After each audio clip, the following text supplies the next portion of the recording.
I welcome you to this lesson. I'm teacher Katimbo Richard, teaching Mathematics Primary 6.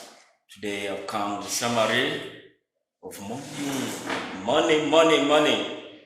So whoever wants to stay well on this planet must have money. So I've come with that topic summary, that is money. And which one, when watched, you will be able to answer that assessment about money. Page 102, 106 of our workbook P6 term 2. Now, we start with the example number 1 about money. And so does it read how many 500 shilling coins are equivalent to a 20,000 shilling note? How many 500 shilling coins are equivalent to a 20,000 shilling note? Now, whenever you are asked for how many small ones can be got from a big one, it means a big one is going to be subdivided into small ones. So you opt for division operation. Hence, we use 20,000 divided by 500. You get the number of coins. 20,000 divided by 500. You start your cancellation by 10 by 10 by 10 by 10. 5 by 5 once. 20 by 5 is a 4, and 0 by 5 is greater 0. So then you get 40 coins, each of 500 shillings. So that is 40 coins, each of 500 shillings. So that's how we answer such a number. Whenever you're asked how many small denominations can be got from a big denomination, please do divide and then you will be able to answer. Then we look at what number 2 has for us. And so does it read? A trader has banknotes numbered from AP 004300 to AP 004399. Then the question is, how many notes does the trader have?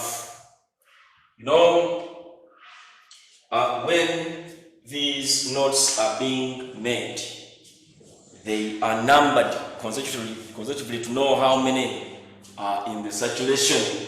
Now, in making these ones, they were put in a bundle.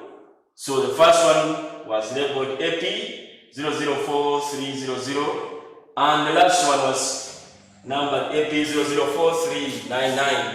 Now, the examiner wonders how many notes does this trader have. So to get the number of notes, you get the difference between these numbers and add 1. So number of notes equals difference plus 1. We say difference is the result after subtracting 2 numbers.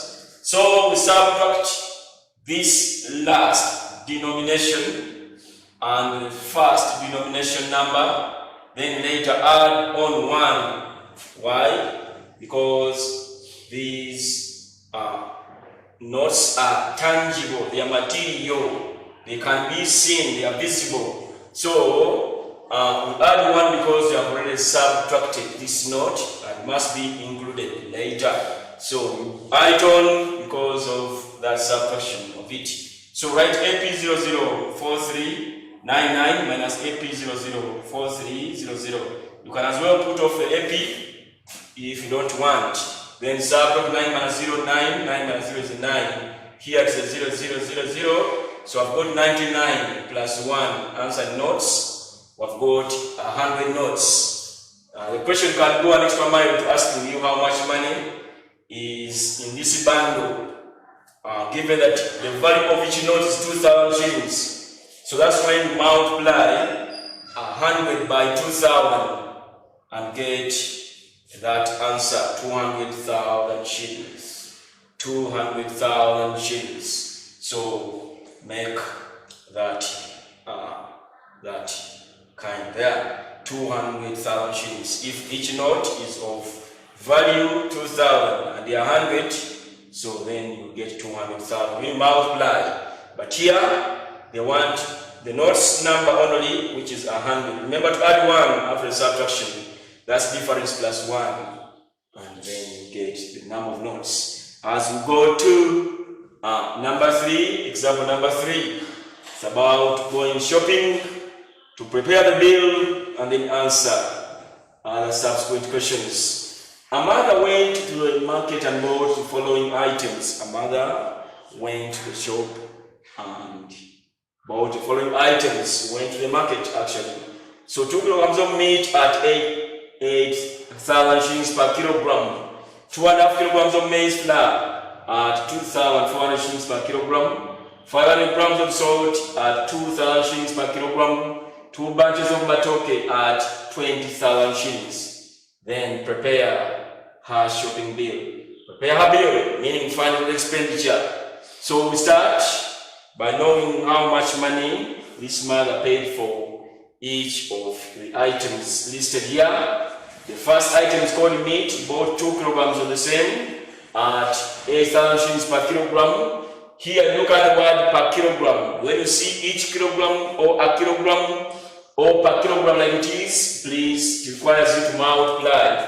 Write the word meat as an item, then say 8,000 shillings times 2. Thereby paying 16,000 shillings for 2 kilograms of meat, each at 8,000 shillings. Please multiply because of the word per. Then the next item is maize, about 2.5 kilograms of maize flour. Maize flour at 2,400 shillings per kilogram. It does per kilogram like the meat was. Then you are obliged to multiply. So you're going to multiply. Write the item maize flour, then get 2.5 times 2,400 shillings. Then convert the 2.5 to an improper fraction. That's 2 times 2, 4 plus 1, get 5 out of 2 times 2,400 shillings. Then do the cancellation by 2 ones, and then 2. Then the 2 zeros, multiply 5 times 1,200. You will be able to get 6,000 shilling payment for the maize flour. So that is the amount of money spent on maize flour. As we look at the next item, which is salt, the mother demanded for 500 grams of salt at 2,000 shillings per kilogram. So look at this one, per kilogram, 2 different units. These are grams, this is kilogram.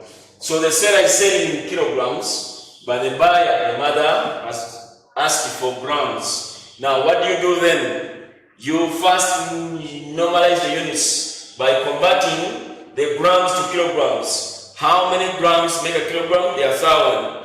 And the mother is asking for 500, meaning she will not even make a 4 kilogram because the 4 kilogram is of 1,000 grams. So this is going to be part of the kilogram. Part means a fraction. So form a fraction out of the 1,000 to make the number of kilograms that are in 500 grams. So salt, you write 500 out of 1,000, then times the 2,000 shillings. Why out of 1,000? A full kilogram is of 1,000 and the seller is selling in kilograms. So the buyer must ask the quantity in kilograms as well. So 500 part of 1,000. So which brings a half a kilogram. So you start your cancellation by 10 by 10 by 10 by 10. Then by 10 by 10, you remain with 5 times 2, which is a 10, and the 2 zeros. So you get 1,000 shillings to be paid for that item salt. Then the next item, the bunches of matoke. So 2 bunches of matoke at 20,000 shillings. So note here we don't have the word per bunch. So if you don't have word per, then we shall write just the matoke and write the amount of money. So the 2 bunches of matoke were bought at 20,000 shillings. Don't multiply, please. There's no per. Be careful about when you multiply and when you don't. So here we just write our 20,000 shillings, and that will make the answer. So for payment of the bunches of matoke, 20,000 shillings. Now the question is, prepare her shopping bill. So this is the total bill or the shopping bill. So add the total amounts then. 16,000 shillings plus 6,000 shillings plus 1,000 shillings plus the 20,000 shillings aligned in this vertical order of their place values in this form, please, so that you can add properly. Respect this plus sign of addition because that's the way to go. So that's the method of getting the total expenditure. And now having aligned them in this order of their place values, then you are obligated to addition. 0 plus 0 plus 0 plus 0, all zeros. You get a 0, all zeros here, you get 0. Here, all zeros, you get 0. And now start your additions. So that is 6 plus 6, you get 12 plus 1. You get 13 and 0, you get 13 still. Write a 3 and you group 1. 1 plus 1 is a 2. 2 plus 2, you get a 4. Thereby paying 43,000 shillings for all the items this mother went to buy in the same market. As we look at part B, if she went with 50,000 shillings, what was her change? Change is obtained when one subtracts the total expenditure from what one went with. So this one went with, that's the mother. The mother went with 50,000 shillings and spent 43,000 shillings from it. How much change did she take home? You get 50,000 shillings minus 43,000 shillings. And then start your subtraction. Remember to put the minus sign of subtraction. So it goes 0 minus 0 is 0, 0 minus 0 is 0. And again a 0. Then I've got 0 minus 3, which is already possible after borrowing. Remember, I'm dealing with base 10, so we borrow a 10.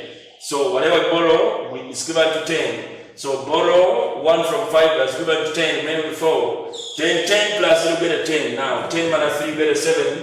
Remaining with 4 after borrowing. 4 minus 4 is a 0. Which is 0. You must write here because information of all numbers, 0 will never start in a whole number. So this mother went home with 7,000 shillings after buying all the items, totaling to this 43,000 shilling bill and having gone with 50,000 shilling note. So that is how we prepare the bill and find the change as well. So then we go to example number 4. Example number 4, which is the last example about forex rates. Forex rates. I said a forex bureau is a shop for money where currencies of different nations are found.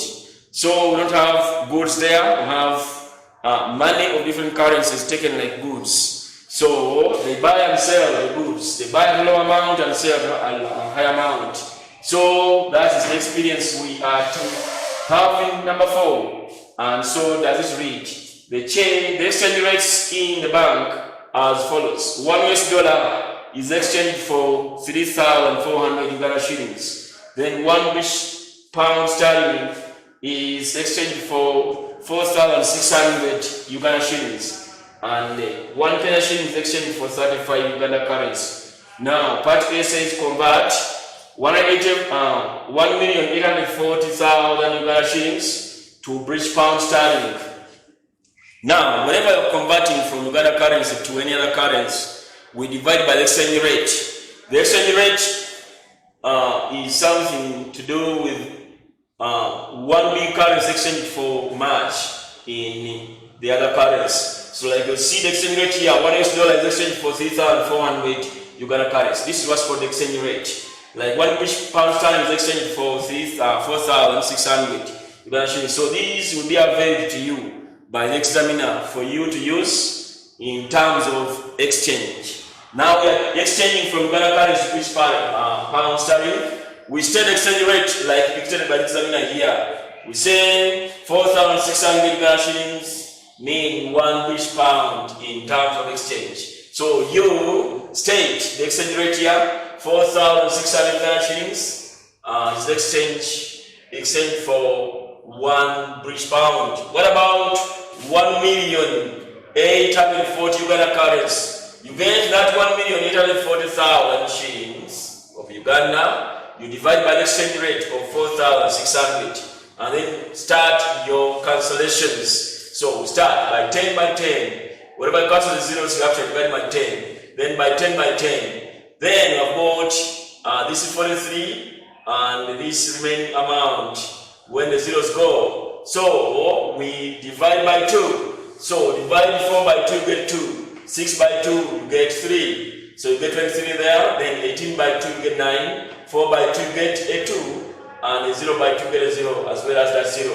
So you remain with 9,200 divided by 23. So it's the one you transfer here, that is 1,840,000 shillings equals the division of these two. Now 23 being a prime number is already divisible by itself. So therefore, we try to see how many times 23 goes into 92. So we try 4 times and see. 23 times 4. 4 times 3 is 12, right? 2 regroup 1. And 4 times 2 is an 8 plus 1 get 9. So I've got 92 that way. So we start our cancellation therefore. 23 by 23 once and 92 divided by 23. We have found 4 times. And 0 divided by 23 is a 0 and that's 0 as well. So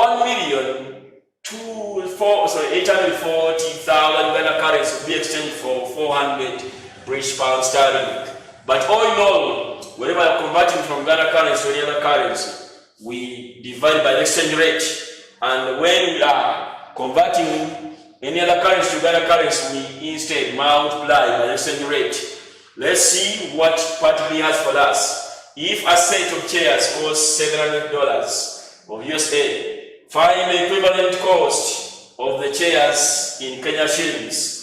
So you see, we don't have a direct exchange rate here from dollars to Kenya shillings. Hence, you first convert the dollars to Uganda currency through multiplication, then the Uganda currency to the said Kenya shillings through division by the exchange rate. So change or exchange dollars to Uganda currency. You say $1 check here is exchanged for 3,400 Uganda currency or Uganda shillings. So do you state it? This is what's called exchange rate. Then what about $700? That is 700 times 3,400 Uganda shillings. That's what you do. You multiply the exchange rate and then do multiply 34 by 7. Then remember to add on the 4 zeros here. So that's 7 times 4 is 28. Write 8, remove 2. Then 7 times 3 is 21 plus 2. You get 23. You get 1 is 38 and the 4 zeros here and get to the Uganda currency. That's 2,380,000 Uganda shillings. But the intention was to convert to Kenya shillings, then convert this you have got to Kenya shillings. Uganda shillings to Kenya shillings, go to exchange rate. 35 Uganda shillings are equivalent to or are exchanged for, or is exchanged for 1 Kenya shilling. So please, you state it like that. Then what about the 2 million we got from the $700? That's 2,380,000 Uganda shillings. You divide by exchange rate of 35. That's 2,380,000 divided by 35 answer in Kenya shillings. And then start our divisions. So you find out that these two are actually divisible by 7. Let me then divide by 7. So 35 divided by 7, you get a 5. 23 divided by 7, you get a 3. Because 7 times is 21, so the remainder is 2. So it makes a 28 here. So 28 divided by 7, you get a 4. And there's no remainder, then add on the zeros. 1, 2, 3, 4. Put them up here. And then remain with the division by 5. Now divide by 5. 5 divided by 5 is a 1. 34 divided by 5 is a 6, remainder 4. It makes a 40. And now 40 divided by 5, you get 8. And now 3 zeros are remaining to be transferred up. So therefore, from the 2,380,000 Uganda shillings, one obtain 68,000 Kenya shillings. So that is the answer. So the equivalent of $700 to, in terms of Kenya shillings, is 68,000 Kenya shillings. All in all, first convert dollars to Uganda currency, and then Uganda currency to the required unit Kenya shillings. Ensure you do that. Why? Because you don't have the direct exchange rate from dollars to Kenya shillings.